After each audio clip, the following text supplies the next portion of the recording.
Hello दोस्तों। आज की ये एनिमे माकिया नाम की एक लड़की की लाइफ पर बेस्ड है। माकिया लॉफ नाम के एक ट्राइब की मेंबर थी जिसे इयॉर्फ कहा जाता था। असल में वो लोग हंड्रेड्स ऑफ इयर्स तक जिंदा रह सकते थे। इसी वजह से वो दुनिया के बाकी लोगों से अलग रहना पसंद करते थे।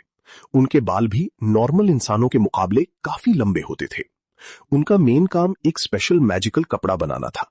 उस कपड़े पर वो अपनी हिस्ट्री लिखकर रखते थे, लेकिन उस कपड़े पर लिखा हुआ सिर्फ वही लोग पढ़ सकते थे। कोई नॉर्मल इंसान उसे समझ नहीं सकता था।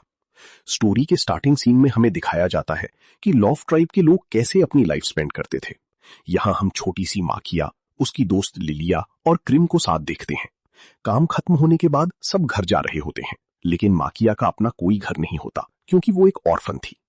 वो ट्राइब के कुछ क्रीचर्स के साथ अकेली रहती थी। इतने लोगों के बीच में रहने के बावजूद भी माकिया हमेशा खुद को अकेला फील करती थी क्योंकि उसका अपना कोई फैमिली नहीं था। एक दिन माकिया अपने ट्राइब के एक बुजुर्ग से बात कर रही होती है। बुजुर्ग उसे वार्न करते हैं कि वो कभी भी किसी इंसान से प्यार ना करे, क्योंकि इंसान सिर्फ एक लिमिटेड टाइम तक जिंदा रहते हैं और फिर मर जाते हैं। ऐसे में माकिया दोबारा अकेली रह जाएगी क्योंकि लॉफ ट्राइब के लोग बहुत लंबी उम्र जीते हैं। इसके बाद हमें दिखाया जाता है कि माकिया एक स्पेशल कपड़ा बना रही होती है जिसका नाम हिबियोल था। ये कपड़ा लॉफ ट्राइब के लिए बहुत वैल्यूएबल था। इस कपड़े पर वो मैसेजेस लिखकर एक जगह से दूसरी जगह भेजते थे और इसी में अपनी यादें और हिस्ट्री भी लिखकर रखते थे। एक रात माकिया अपनी दोस्त क्रिम को अकेला देखती है और उसके पीछे जाती है ये देखने के लिए कि वो कहाँ जा रहा है। तब वो छुपकर देखती है कि क्रिम और लिलिया साथ में हैं और एक दूसरे से प्यार का इजहार कर रही हैं। ये देखकर माकिया इमोशनल हो जाती है और उसकी आंखों में आंसू आ जाते हैं। तभी अचानक मजार्टी किंगडम की सोल्जर्स वहां अटैक कर देते हैं और लॉफ ट्राइब पर जुल्म करना शुरू कर देते हैं। वो लॉफ ट्राइब की लड़कियों को किडनैप करके अपने किंगडम ले जाना चाहते थे ताकि उनसे ऐसे बच्चे पैदा हो सकें जो लॉफ ट्राइब की तरह लॉन्ग लाइफ वाले हों। सोल्जर्स अपने साथ एक ड्रैगन जैसा क्रीचर भी लाए थे जिसका नाम रेनाटू था, लेकिन अचानक रेनाटू अपना कंट्रोल खो देता है। असल में वो एक डेंजरस डिजीज से सफर कर रहा था जिसका नाम रेड आई था। इसी वजह से वो वायलेंट हो जाता है। एक्सीडेंटली रेनाटू माकिया को अपने साथ उड़ाकर ले जाता है और बाद में माकिया एक घनी जंगल में गिर जाती है। वहां वो कुछ डेड बॉडीज देखती है जिन्हें डकॉइट्स ने मारा होता है। वहीं एक आदमी बैठा होता है जो बताता है कि वो लोग उस स्पेशल कपड़े को खरीदने जा रहे थे, लेकिन डकॉइट्स की अटैक में उसकी पूरी टीम मर गई। माकिया को वहां एक छोटा बेबी मिलता है। बेबी अपनी डेड मदर को टाइटली पकड़े होता है। ये देखकर माकिया को उस पर बहुत प्यार आ जाता है और बिना ज्यादा सोचे वो उस बेबी को अपने साथ ले लेती है। माकिया उस बेबी का नाम एरियल रखती है। उसके बाद माकिया एक फार्म पर चली जाती है और बेबी को गाय का दूध पिलाती है। तब फार्म की ओनर को पता चल जाता है कि माकिया एक आयोर्फ है और बेबी एक ह्यूमन है, लेकिन फिर भी वो कुछ नहीं कहती क्योंकि वो एक काइंड हार्टेड वुमन थी। वो लेडी माकिया और एरियल को अपने घर में रहने की परमिशन दे देती है। वो अपने दो बेटों लैंग और डोली के साथ रहती थी।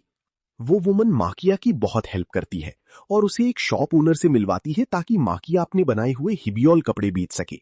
इससे माकिया पैसे कमा सकेगी और बीबी एरियल को अच्छे से पाल सकेगी। माकिया अपनी पहचान छुपाने के लिए अपने बालों को ब्राउन कलर कर लेती है ताकि कोई उसे पहचान ना पाए। ऐसे ही धीरे धीरे वक्त गुजरता रहता है। एरियल बड़ा हो जाता है और एक दिन पहली बार माकिया को मां करके बुलाता है। ये सुनकर माकिया बहुत खुश होती है, लेकिन साथ ही थोड़ा दुख भी महसूस करती है क्योंकि वो तो हमेशा वैसी ही रहेगी, लेकिन एरियल एक दिन उसके सामने ही मर जाएगा। दूसरी तरफ मजारते राज्य में लिलिया को पकड़ कर ले जाया जाता है और उसे जबरदस्ती प्रिंस हाल के साथ शादी करने को कहा जाता है ताकि वो ऐसे बच्चे पैदा करे जो लंबी उम्र तक जी सकें। इधर माकिया अपने बेटे के साथ बहुत खुश थी।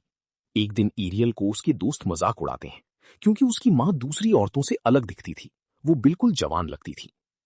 एक दिन जब माकिया अपने बनाए हुए हिबियोल कपड़े बेचने दुकान पर जाती है तो दुकानदार उसे बताता है कि उसके पास एक और हिबियोल कपड़ा है। जब माकिया उसे देखती है तो वो हैरान रह जाती है क्योंकि वो कपड़ा उसकी दोस्त लिलिया का होता है। तब उसे पता चलता है कि लिलिया की जल्दी ही प्रिंस हाल के साथ शादी होने वाली है। ये बात माकिया को बहुत दुख देती है। एक रात घर के मालिक का कुत्ता अचानक मर जाता है।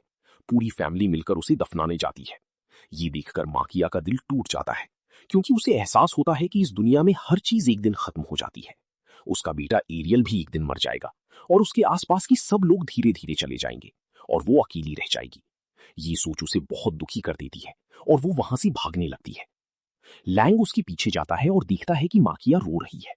वो उसे समझाता है कि एरियल के सामने कभी मत रो क्योंकि उसके लिए उसे स्ट्रांग रहना होगा। बाद में जब माकिया को पता चलता है कि लिलिया की शादी होने वाली है तो वो तुरंत एक बोट से मजारते राज्य जाने का फैसला करती है। सफर के दौरान उसकी मुलाकात करीम से होती है, जो अभी भी जिंदा होता है। दोनों एक दूसरे को देखकर हैरान हो जाते हैं, खासकर करीम, क्योंकि उसे लगा था माकिया मर चुकी है।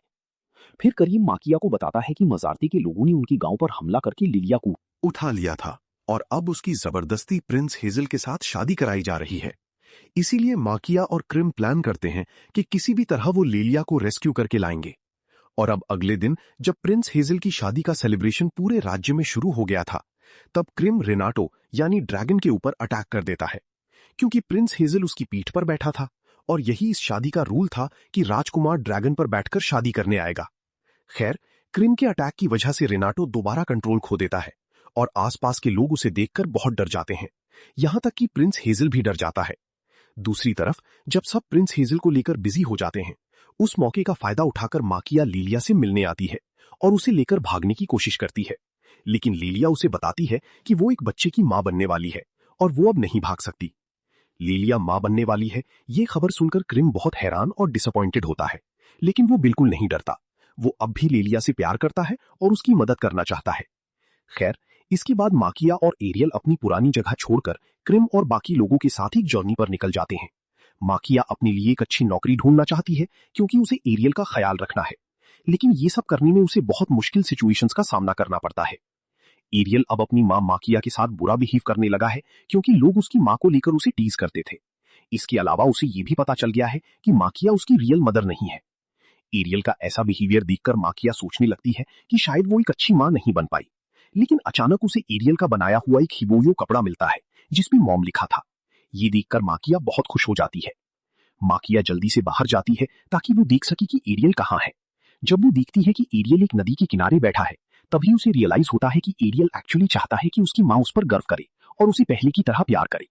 इस तरह धीरे धीरे उनका रिश्ता फिर से ठीक हो जाता है। माकिया एरियल से प्रॉमिस करती है कि अब से वो कभी नहीं रोएगी, क्योंकि वो अब एक मां है। एरियल भी उसे प्रॉमिस करता है कि वो हमेशा अपनी मां को प्रोटेक्ट करेगा और दूसरों की बातें सुनकर उसके साथ बुरा बिहेव नहीं करेगा। इस तरह सालों बीत जाती हैं। माकिया अब एक रेस्टोरेंट में वेट्रेस का काम करती है और एरियल अब एक जवान लड़का बन गया है। लोग सोचने लगते हैं कि शायद माकिया और एरियल एक कपल हैं, लेकिन ये सुनकर एरियल को बिल्कुल अच्छा नहीं लगता, क्योंकि माकिया उसकी फॉस्टर मदर है। इधर एक दिन उस रेस्टोरेंट में माकिया को अपना पुराना दोस्त लैंग दिखता है, जो एक मेजार्टे सोल्जर बन चुका था। मकुआ ये बात शेयर करने के लिए अपने बेटे एरियल के पास जाती है कि उसने लैंग को ढूंढ लिया है। और अगले सीन में हम लिलिया की बेटी मेडमल को देखते हैं। वो लड़की प्रिंस हेजल के साथ बैठी थी।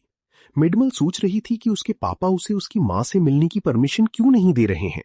इधर लिलिया मेडमेल के बाद और कोई बच्चा पैदा नहीं कर सकी, लेकिन राजा को एक बेटा चाहिए था। और वैसे भी इस लड़की में लिलिया का कोई गुण नहीं था, इसलिए राजा एक और इयोर्फ ट्राइब की लड़की को किडनैप करना चाहता था। लेकिन उस लड़की से पैदा होने वाले बच्चे को पालना पोसना और बड़ा करना, ये सब में बहुत समय लगता और ये काम बहुत मुश्किल था। लेकिन प्रिंस हेजल किसी भी कीमत पर एक बेटा चाहता था। लिलिया को उसके रूम में बंद करके रखा गया था। उसे अपनी बेटी से मिलने की इजाजत बिल्कुल नहीं थी। उधर मेजार्टे आर्मी का हेड कमांडर लिलिया को शांत करने की कोशिश कर रहा था, लेकिन लिलिया गुस्से में पागल हो रही थी, क्योंकि इस राज्य के लोगों ने बहुत सारे इयोर्फ ट्राइब के लोगों को मार दिया था। लिलिया चाहती थी कि उसे आजाद किया जाए ताकि वो अपनी पुरानी सहेली माकिया से मिल सके। माकिया का नाम सुनते ही मेजार्टे सोल्जर्स उसे ढूंढने निकल पड़े ताकि प्रिंस हेजल की अगली बीवी माकिया को बनाया जा सके। उधर लैंग माकिया से वापस गांव चलने को कहता है, क्योंकि वहां वो अपने बेटे के साथ सुकून से रह सकेगी। लेकिन माकिया अब गांव नहीं लौटना चाहती। वो चाहे जितनी भी मुश्किल हो, अपने बेटे के साथ शहर में ही रहना चाहती है। तो खैर, एक दिन एरियल शराब पीकर घर लौटता है और अपनी मां के साथ बहुत बदतमीजी करने लगता है, जिसके बाद उसकी मां उसे जोर का थप्पड़ मार देती है। असल में कुछ लोग एरियल को परेशान करते थे और उसे उल्टा सीधा बोलते थे। लोगों को लगता था कि वो दोनों भागी हुई लवर्स हैं, इसलिए एरियल समझ नहीं पा रहा था कि माकिया असल में उसकी कौन है। अगले दिन एरियल लैंग को बताता है कि वो आर्मी में ज्वाइन करना चाहता है ताकि वो भी एक मेजार्टे सोल्जर बन सके। लैंग पहले ये सुनकर गुस्सा हो जाता है, क्योंकि एरियल का बिहेवियर अपनी मां के साथ बिल्कुल ठीक नहीं था और आर्मी ज्वाइन करने का मतलब था कि वो अपनी मां को अकेला छोड़कर चला जाएगा। लेकिन बाद में एरियल लैंग को बताता है कि वो माकिया की चिंता करता है और अपनी मां को प्रोटेक्ट करने के लिए ही आर्मी ज्वाइन करना चाहता है। उसकी मां ने हर हालत में उसे संभाला और प्रोटेक्ट किया है।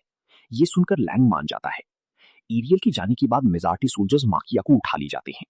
उधर समय के साथ एरियल एक मेजार्टे सोल्जर बन गया, जिसमें लैंग ने उसकी पूरी मदद की।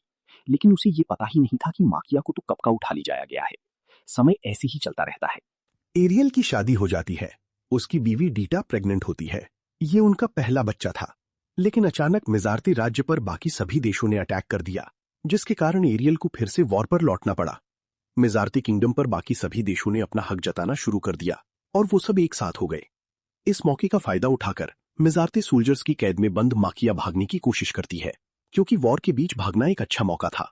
लेकिन अचानक माकिया अपने बेटे एरियल को वॉर फील्ड में लड़ते हुए देख लेती है। माँ बेटे एक दूसरे से बात करते उससे पहले ही एरियल फिर से वॉर में बिजी हो जाता है, क्योंकि दूसरे सोल्जर्स ने उस पर अटैक कर दिया था। ये सब देखकर माकिया भागने लगती है। दूसरी तरफ क्रीम अभी भी चाहता था कि लीलिया उसके साथ यहाँ से भाग जाए, लेकिन लीलिया मना कर देती है, क्योंकि उसकी बेटी मेडमेल वहीं थी। क्रीम अभी भी लीलिया को बहुत पसंद करता था, लेकिन अब ये सब उसकी बर्दाश्त के बाहर हो रहा था। इसलिए वो खुद को और लीलिया को आग में जलाकर मारने की कोशिश करता है। लेकिन मेजारती सोल्जर्स ये देखकर क्रीम को मारपीट करते हैं और लीलिया को बचा लेते हैं। इधर माकिया एक लड़की की चीख सुनती है। असल में वो लड़की और कोई नहीं बल्कि उसके बेटे की बीवी डीटा थी। डीटा उस वक्त अपने पहले बच्चे को जन्म दे रही थी। माकिया उस लड़की के पास जाकर बच्चे को जन्म देने में उसकी मदद करती है। एरियल तब वॉरफील्ड में लड़ रहा था। यहाँ डीटा को पता चलता है कि माकिया असल में एरियल की माँ है और आज माकिया ने उसकी मदद की, इसलिए वो उसे थैंक्स बोलती है। उधर नए पैदा हुए उस बच्चे को देखकर माकिया को वो वक्त याद आ जाता है जब उसने एरियल को पाया था और फिर कैसे मुश्किल से उसे पाल पोस कर इतना बड़ा किया था। माकिया एक बार फिर वॉरफील्ड में जाकर एरियल को बच्चे की जन्म की बात बताती है। वो उसे वो कहानी भी सुनाती है जब पहली बार माकिया ने उसे ढूंढा था। ये सब सुनकर एरियल समझ जाता है कि उसकी माँ माकिया ने कितनी तकलीफ उठाकर उसे इतना बड़ा किया है और अब वो अपनी माँ को अकेला छोड़कर आने के लिए बहुत शर्मिंदा था। लेकिन माकिया उसे तसल्ली देते हुए कहती है कि मुझे बिल्कुल दुख नहीं हुआ बेटा, बल्कि तुम बहुत अच्छे लड़के हो जिसने हमेशा मेरे लिए सिक्योरिटी इंश्योर की। माकिया उसे और कहती है कि एरियल उसे माँ ना भी बुला सके तो उसे बुरा नहीं लग रहा। तभी वहां लैंग पहुंच जाता है। लैंग माकिया को उसकी ट्राइब के पास लौटने को कहता है, लेकिन एरियल माकिया को रोकता है और कहता है कि मत जाओ। फिर वो आखिरकार माकिया को एक बार माँ बोलकर बुलाता है। माकिया अपने बेटे को आखिरी बार देखती है और वहां से निकलने लगती है। फिर वॉर खत्म हो जाती है और मीजारते राज्य हार जाता है। इस बीच माकिया क्रिम की डेड बॉडी पड़ी हुई देखती है और तभी लीलिया पहली बार इतने सालों बाद मेडमेल को देखती है। वो अपनी बेटी को देखकर कहती है कि मैं इस टावर से कूदकर खुद को खत्म करना चाहती हूँ। असल में वो क्रिम की मौत और ये कैद वाली जिंदगी बिल्कुल बर्दाश्त नहीं कर पा रही थी और मरने जा रही थी। लेकिन माकिया रिनाटो की उस ड्रैगन पर आकर लीलिया को कूदने से बचा लेती है। फिर वो दोनों वापस अपने ठिकाने की तरफ निकल जाती हैं।